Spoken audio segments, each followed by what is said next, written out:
Through the history of weightlifting, there has been one lift that has been there through it all, and that is the back squat. Whether you are a bodybuilder, an athlete, or just an everyday Joe, the back squat is a main staple for your program.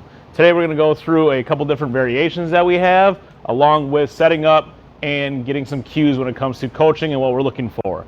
So on the setup of a back squat, we want our feet just outside of hips, toes slightly pointed out.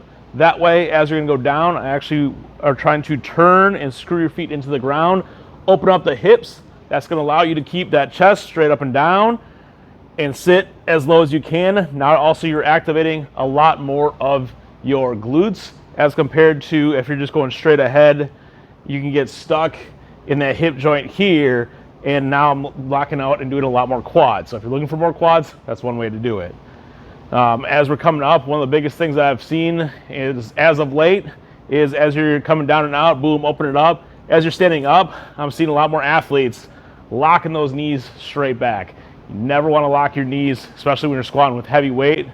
If you're locking those knees out, that's going to put a lot of extra stress at it and can lead to knee injuries. What you actually want to do is, as you're coming up, activate your glutes, squeeze them through, and that way you have a nice soft knee bend. So now when we're addressing the bar, one of the biggest things is you want to make sure you're keeping your upper back tight. Ultimately, the way you look at the body is you want to keep everything nice and tight so that all that force from this weight that's going to be going down, you're trying to push it down into the ground. So if I don't stay tight, you're going to have energy leaks. So if I'm up here, I start leaning forward. Now ultimately the way I see energy leaks is like light shooting through my spine. Went out the back, instead of it should be going straight down to the ground. Boom, arch a little bit, now it's going to be going out that back. So when addressing the bar, go a little bit outside those shoulders. You want to grip the bar as tight as possible, so then when you walk underneath, the bar now is not going anywhere because everything is nice and squeezed. If I address the bar and keep it loose, this is going all over the place, and my core is not engaged. So that's not something you want. You want to make sure that that core is engaged. That bar shouldn't be just flopping all over. So easy, boom, squeeze as tight as you can. Another thing too is keeping those elbows more down and not pointed up this way. What happens when you point them back is at that bottom, they're here, and it's going to drive that chest forward and have you potentially miss more lifts than you want to. So make sure that you're keeping that chest up. As you're going through it, keep those elbows down. And then a trick is actually the bottom, push up into that bar. It makes it feel a little bit lighter and can help you increase some weight that you're able to do. So going through, looking for the front side then, gripping the bar nice and tight, big breath, core tight, so you want to make sure you engage those low abs. Breathe it up. Now, when I'm all set, re-breath, fill up that gut, hold that meat belt right down the middle, squat as low as you can, and come back up. So down and out with those knees, squeezing it, come back up. From the side, big chest, down and out. Let's get a little more of an angle. Sit back, up, squeeze the hips up and through.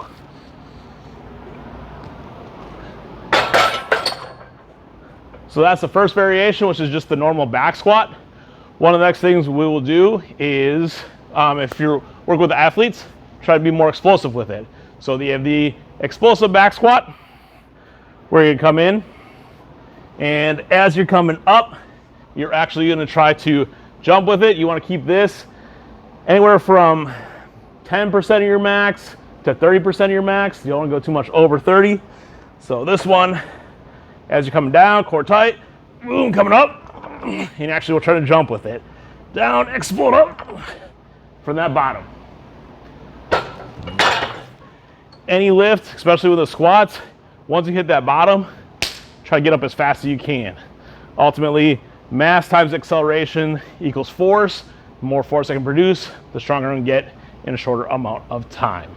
The next variation we're going to show you is the banded squat. That's why you always see we have the bands off to the side, because we use it so often. So there's two different types of banded squat. The first one I'm going to show you is more of a strength one. So it's going to be a little bit slower, not as much bar speed on it.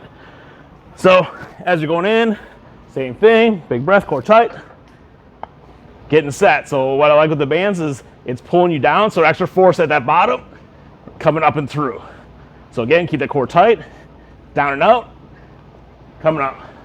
So the regular banded squat, it's gonna be a little bit heavier, and that way you can add a little bit more weight. It's forcing you, so it's gonna be a little bit easier at the bottom, but as you get them up, those bands are adding extra weight. So it's accommodating, it's overcoming forces.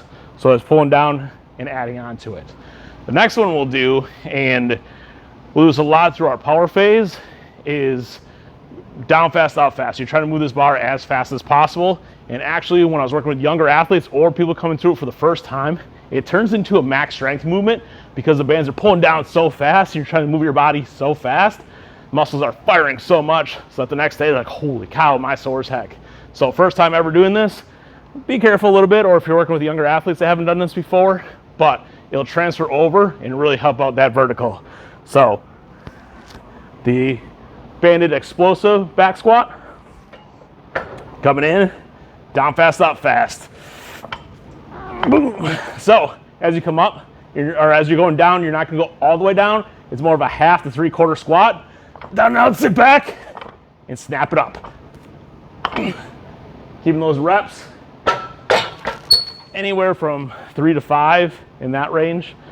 So there's our banded back squats. So today we showed you 4 different types of back squats that you can use within your program, depending on the training stimulus that you're looking for. Hopefully you find one that you like, or if you've never tried before, try it out. Also, if you like this content, give us a like and subscribe.